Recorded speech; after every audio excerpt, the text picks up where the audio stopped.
Welcome back for more spoilers, ladies and gentlemen. We got all kinds of good stuff for you today. You're really going to enjoy some of this stuff. So let's just cut the bull crap and let's just move on to all the fun stuff that we're going to be looking at today. First up, I think we will start with Sphinx of the Final Word. Interesting card here. 2 blue, 5 others for a 5/5 Sphinx who cannot be countered, which is good. He's flying in hexproof, and final ability, instants and sorcery spells that you control can't be countered by spells or abilities. It's a blue card that says screw you, blue decks, and I don't know, the cast cost's kind of heavy. We've seen this with like Sirach before. I'm not sure how much play it's going to see, but the fact that it has hexproof and flying could make it a very high-end, excellent control card. You should enjoy it. Up second, after the Sphinx, the final word, we have our good friend here, Kalitas, Traitor of Get. 2 black, 2 others for a 3/4 legendary vampire warrior with lifelink. If a non-token creature an opponent controls would die, instead exile it and put a 2/2 black zombie creature token onto the battlefield. You can pay a black, 2 others, sacrifice a vampire or zombie, put 2 +1/+1 counters on Kalitas, Traitor of Get. Not super expensive creature here. That gives you zombies for doing what black does and destroying other people's creatures. I like this a lot. Makes itself bigger too, so there's all kinds of fun to be had with this. Especially since it's lifelink. Just makes it so he can't die. I like this card. I like this card a lot. And next on our spoiler list we have green Eldrazi. 1 green, 6 others for a 5/7 devoid with reach. When you cast it, exile target artifact, enchantment, or land.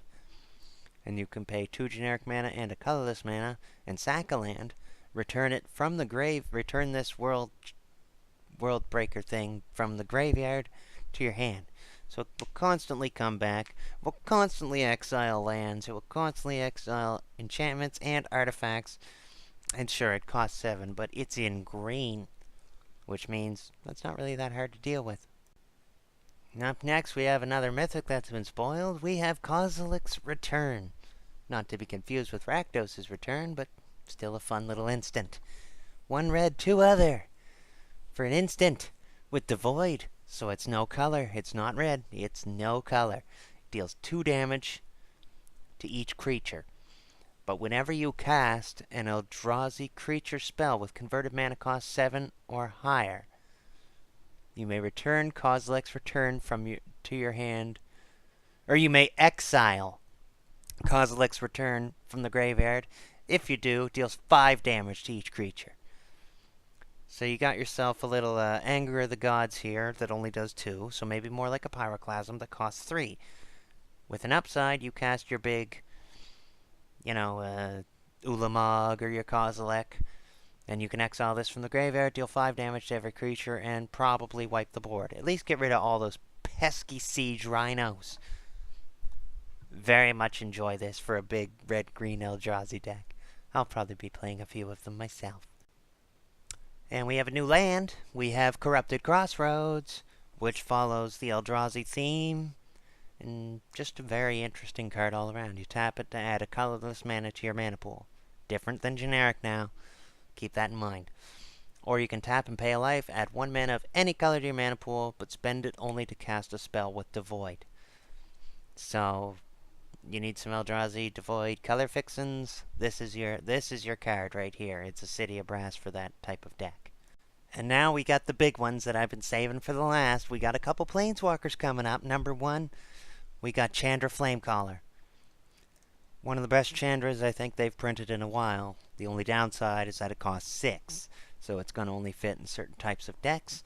But 2 red, 4 other for a 4 loyalty Planeswalker.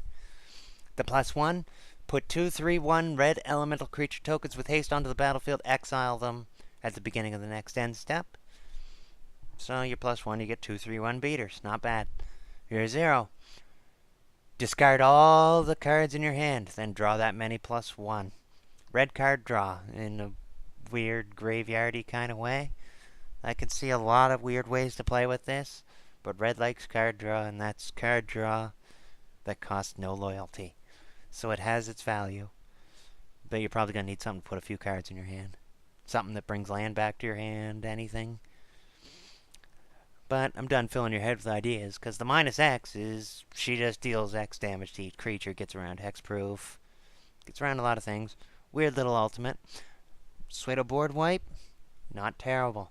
I'm very happy with this card. I'll definitely give it a tap or two, even though you don't tap planeswalkers. You know what I mean. I'll definitely play it. See what I think of it down the road. And finally, we have one of my favorite planeswalkers in existence. We got Nyssa. Nyssa, Voice of Zendikar. She costs 2 green, 1 others for a 3 loyalty planeswalker. Very excellent cost right then and there.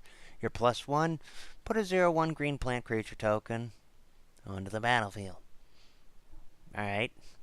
Your -2 is put a +1/+1 counter on every creature you control. So it's kind of like Avenger of Zendikar with those first 2 abilities. Interesting. I don't know what I think of that. -7. Gain X life, draw X cards, where X is the number of lands you control. That is just so much what green wants right there. It's going to take a lot of work to get her up to 7. Like 4 turns worth of work. But if you can get to 7, this is probably going to work in your favor, because at this point you're probably going to have a whole bunch of lands in play, either through, landfall shenanigans or ramp shenanigans, or the red-green elf I spoiled yesterday. It allows you to put a land back into your hand and play it again, which just begs you, it allows you to play an extra land every turn, so it's basically begging you to play a lot of lands. So these ramp decks that we're seeing, probably going to enjoy this card. But I'm not sure where it's going to fit because it takes so long to go off. I'm not sure what I think of Nyssa. I think I like Nyssa. I think I'm probably going to use Nyssa just because I love Nyssa. But I'm not sure really, really deep down what I think of Nyssa. So that's it for today. So tell me down in the comments, what would you like to use? What would you draft? And all that other fun shenaniganery. And until next time, because I got more spoilers down the road, this is Dottie saying, bye-bye.